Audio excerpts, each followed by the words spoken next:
Good morning, Anne. Okay, so we're going to do a tour of the backyard. Starting with right there. These are those galvanized planters I put in. And right here is a pathway. It kind of needs to be dug out a little bit. But in this big open area between the planters and there, I want to put in all like flowering ground covers. I've got clover growing and some mosses, but clearly it's going to take a lot more to, fill that up. And over here we have a bird bath, and we have some flowers growing back there. And we walk here. This is a hibiscus, and the flowers are going to look like that, and they get to be like dinner plate size according to what the website said. And that's just a little sitting area, another bird bath. That's the big cedar shed. Right there is one of our clematis. It's about, good grief, 12 feet tall. It has massive amounts of pink flowers all over it in the spring. And then there's our big flowering cherry tree, which is huge. I mean, it's just massively huge. That's one fuchsia. It's just now starting to bud out again. Here's another fuchsia. Here's the little area we'd like to sit at to eat. And over here, those are the impatiens that we bought yesterday at Watson's. They have to be in the shade, so I put them over here next to the hosta. And then we've got just all kinds of, it's a Japanese maple tree, all kinds of little things growing in here. This planter is all lilies, and in the spring it is gorgeous. Crocus comes up early, and then all these lilies pop up, and the daisies, really pretty. And this is the wildlife habitat when we got our yard approved to be an official wildlife habitat. That is a fake hornet's nest. It helps keep yellow jackets from nesting. And then we got here, there's more rose campion and other things. The little stuff in the pot with the rose campion is buckwheat. It gets little flowers all over it. That's one of our lilac trees. This is a massive Japanese lace leaf. It is huge. Really pretty. And as you can see, we've got rose campion coming up through the lawn. And we go over here, and this is a dahlia that I think is really pretty. This is dark leaves. This is lavender in here, and this is the part of the rockery that I can't get in and weed because there is a bee's nest somewhere in this section. So not everything is in bloom yet. The black-eyed Susans haven't come up yet. That big tall one right there gets orange flowers all over it. It's just starting to bloom. And then we've got another Japanese maple, and beyond that we have a twisted filbert tree, which is really interesting when the leaves aren't on it because the branches are all curly, like curlicues. That's a couple of turtle enclosures.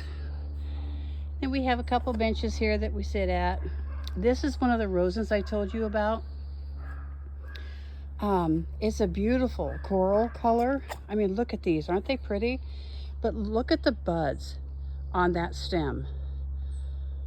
There's got to be at least 2-3 dozen buds on that one branch. So you would love it in your house. And then here's my little metal rooster stand. It's got a little plant in it.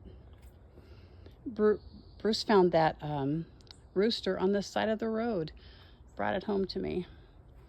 There's a little insect waterer in one of the hostas. And here's our great big butterfly bush. And over here, we have a fuchsia bush and a couple other things that'll eventually flower. And then more hostas over here. And then this little, I made this little wire basket this year. I stuffed it full of dirt and moss and put a plant in it. And then Rose Campion decided to grow in this pot. But this is a really large rock rose bush.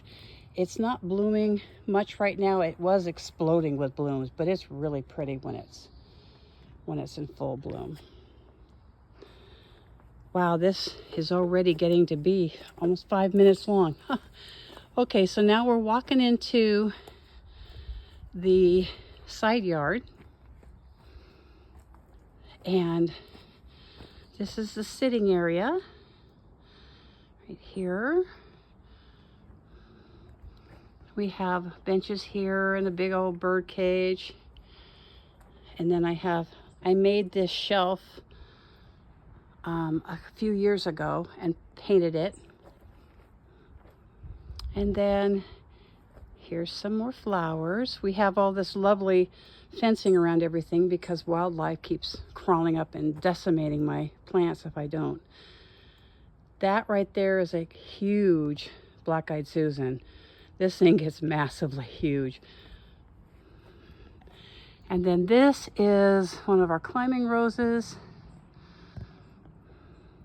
We got some ornamental grasses. I've got another Japanese maple there. And this, I don't know if you can tell by the video, this is the most massive, huge lavender plant I've ever seen.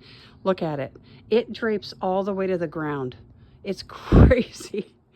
And then there's a carpet rose in a pot next to it, which you can barely see, but it's kind of stretching across there. And then Bruce made this frame for the honeysuckle, and we put copper tubing along the fence for the honeysuckle to eventually grow on.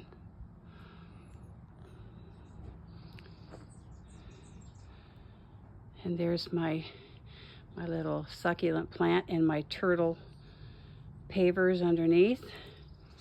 And here is my fountain in a bucket. It's not doing anything much right now because the sun isn't hitting it, but once the sun comes onto it, then that fountain really takes off. And then here are some more geraniums. Believe it or not, we got those free from the food bank. And then there's one of our large hellebores. And there's a metal turtle sculpture. And we got this really cool sculpture that somebody Bruce knows made that. It was supposed to be a gate, but she never did anything with it. And she said, yeah, you can have it. So I snatched that right up.